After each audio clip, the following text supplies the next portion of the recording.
Welcome to day 6 of week 3. Today's assignment was still on embracing a growth mindset. So in today's assignment, you will be cultivating a growth mindset that involves reframing setbacks as learning opportunities and embracing challenges with optimism.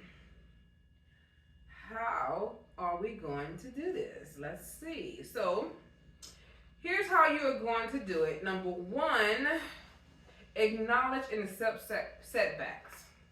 So, first you want to acknowledge it. Okay? You have setbacks, things happen.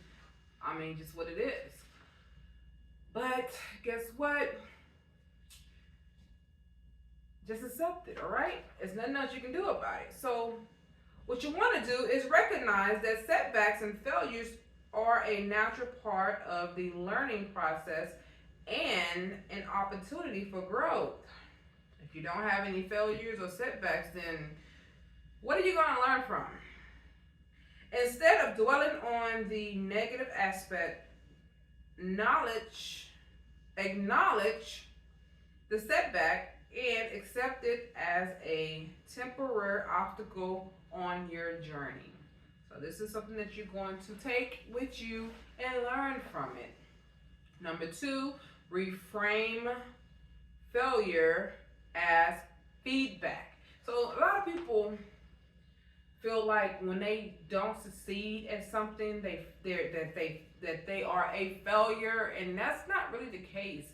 What it is that things happen, and we're not perfect. We're not perfect. We're gonna make mistakes. You're not perfect. You're going to make mistakes. So what you do from that, you want to refrain from saying, "Oh, I'm a failure." No, what you want to do is reframe failure as feedback. And you reframe it as valuable feedback that provides insight into areas for improvement. View setbacks as opportunities to learn, adapt, and refine your approach rather than as indicators of personal inadequacy or incompetence. Number 3, focus on effort and progress. So you want to shift your focus from outcomes or results to the effort and progress you make along the way. Celebrate your effort, resilience, and the steps you take towards your goals regardless of the outcome. So you want to celebrate the fact that you put in the effort, that you bounce back. That's what resilience is, that you bounce back from everything that was hard for you and that you didn't really get to accomplish. And you want to celebrate these things. You want to celebrate every step that you have taken to complete or to accomplish your goals. You want to do that regardless of what the outcome has become. Okay, whatever the outcome is, you don't even worry about it, right? So number 4, practice self-compassion. As you have noticed throughout this entire course, this program, I'm always talking about practicing self-compassion. We are our biggest critics. We are the one who beat ourselves up the most. We don't need other people telling us how bad we are, because we do a better job at that ourselves. That's what you want to stop doing. You want to stop beating yourself up. So you want to practice self-compassion and kindness towards yourself when facing setbacks or challenges. Treat yourself in the same understanding and encouragement you will offer to a friend in a similar situation. Okay? You are that friend now. You need to treat yourself like that. Number 5, seek learning opportunities. Embrace setbacks as opportunities for learning and personal growth. Reflect on what you can learn from the experience. Whether it's new, whether it's new skills, insights, or a new perspective that you can benefit in the future. Number 6, set realistic expectation. My bad. You want to set realistic expectation for yourself and your goals. Understand that progress may be gradual and that setbacks are a natural part of the process. Be patient with yourself and focus on continuous improvement over time. So let me tell you, I'm going to give you an example. So I always like to say something about working out or losing weight or something in that era, because the body just has its own natural way of doing things, and it gravitates to what you do to it as well. So let's say that you are just getting started with a workout. You're just starting to work out. You say, I'm gonna work out, but you're kind of weak. You're not gonna say kind of, you are weak, and you're only able to do maybe one sit up or one crunch, or you might not even be able to do the whole entire sit up. Well, the one thing about the body is that if you don't stop and you be persistent and you keep going, it gets stronger. It don't only just get stronger, it start remembering those muscles that you using that you didn't use before, but now you're using it now. It get to a place where it becomes easier for you. So that's the same thing that you're dealing with when you are learning to grow from your setbacks. That it's going to gradually take time. It's not going to do it automatically, okay? So number 7, you want to challenge fixed mindset belief.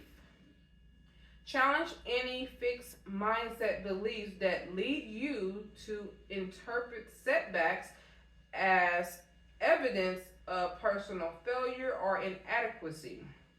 Replace these beliefs with growth-oriented perspective that emphasizes learning, effort, and resilience. Number 8, embrace the learning journey. Now, this is what you should be doing the whole time while you're doing the whole time while you are doing this program. You should be embracing everything that you're doing, from the mindfulness exercises to the visualization to the journaling to listening to podcasts, reading books, to just reflecting, especially reflection. Reflection helps you see deeper within yourself that you've been ignoring the whole time, as well as that you didn't even know and you wasn't aware of about yourself. So definitely embrace the learning journey. Embrace the learning journey. You want to learn and grow. You want to make sure that it is also something that you are growing from, because don't, like I said, self-compassion, don't beat yourself up. So embrace the journey of learning and growth, recognizing that it is often characterized by ups and downs. Embrace challenges as opportunities to stretch your abilities, build resilience, and expand your comfort zone. Number 9, seek support and feedback. Seek support from a life coach, mentors, friends, or colleagues who can offer guidance, encouragement, and constructive feedback during challenging times. Use their perspectives to gain new insights and approaches to overcome overcoming setbacks. That is very important because you want to make sure that whatever they're saying to you, they're going to give you some encouraging words, but it's going to be to help you grow. Some of the words might not feel that good to you, but just listen to it and see where in those words that they're saying to you is helpful and that you can actually pull from and make some changes or just understand it, okay? So, number 10, manage a positive outlook. Maintain a positive outlook. Cultivate optimism and a positive outlook even in the face of adversity. Focus on what you can control and maintain a hopeful attitude that challenges can be overcome with effort, perseverance, and a growth mindset. By reframing setbacks as learning opportunities and embracing challenges with optimistic, you will cultivate a growth mindset that fosters resilience, adaptability, and personal development. So that is the end of week 3. Before we move on to week 4, I am encouraging you to go ahead and complete every assignment that you did not get to finish because week 4 we are diving even deeper. Week 4, now you're going to discover your purpose. You're going to discover what it is that you actually put here on this planet to do. And not only that you're going to discover that, you're going to discover how to do it. How to dig deep and find it first off. And now that you found it, how to do it. What steps to take to go about getting it done.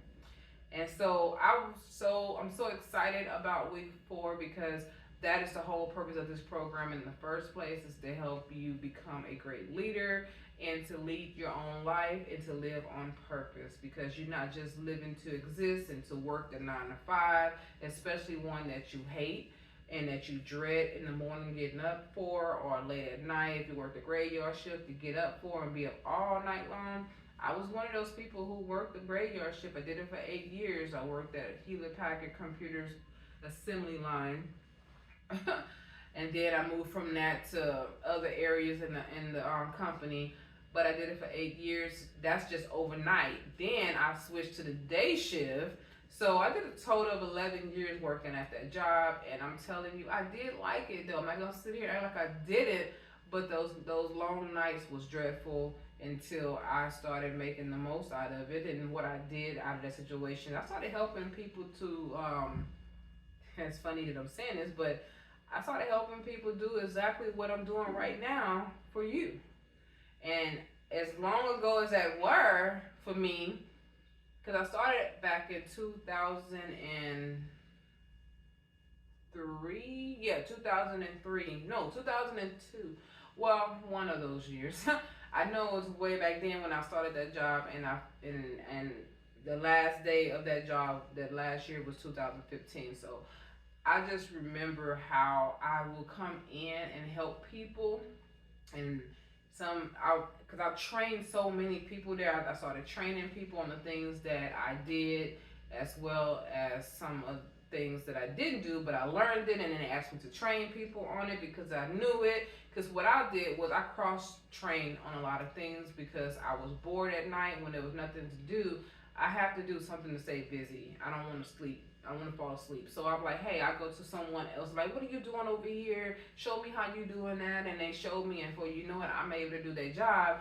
And then the bosses found out that I knew all these things, and they was like, hey, well, since you know how to do this, then how about I have you train this person on doing that? And then I was like, okay, then before you know it, I became a trainer.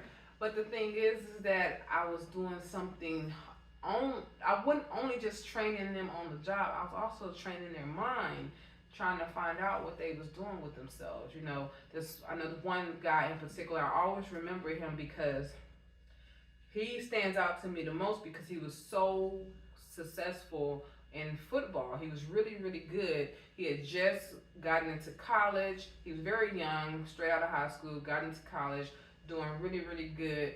And I remember telling him, don't get complacent at this job. I just don't want you to lose what you really have. The abilities that God has given to you, use those abilities. And I did that with so many different people. And I remember I'm sharing this testimony because it's true. And I remember one of my supervisors came to me and he was like, "What are you doing? Why these people don't stay?" And I told him, I said, "Well, truth be told, I just tell them that they better than this, that they can do more with their lives than to just sit around and just work this job and go back to school, get that degree, and if that's what you want to do, and then go and do something with that degree, and if that's not what you want to do, what is it that you're really good at doing? Because this can't be the end of the road for you. Don't get stuck."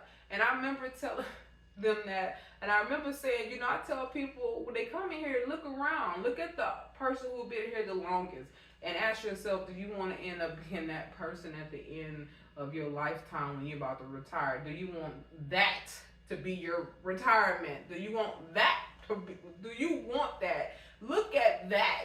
Is that what you want to see yourself in the next 20, 30 years? And oh my goodness, he was like, "Please, I get what you're doing and I really admire that, but we need people to come in and work and stay. Don't do that." And I said, "Okay, but if they ask, I'm going to give them the information." But I just remember that because I've been doing what I'm doing right now for a very long time. And to end the story, before I let you go, to end the story, the guy went on to play professional pro football. Yes, he did. I remember him hitting me up on Facebook one day, and I saw his pictures and his video because I haven't heard from him in a while. And he was like, "Man, thank you for the encouraging words and believing in me and letting me know that I could do this. And I'm doing really well, and I'm playing pro ball." And I was like so happy to see that. I mean, like, it brought tears to my eyes to see that. And like, this guy, he really did it.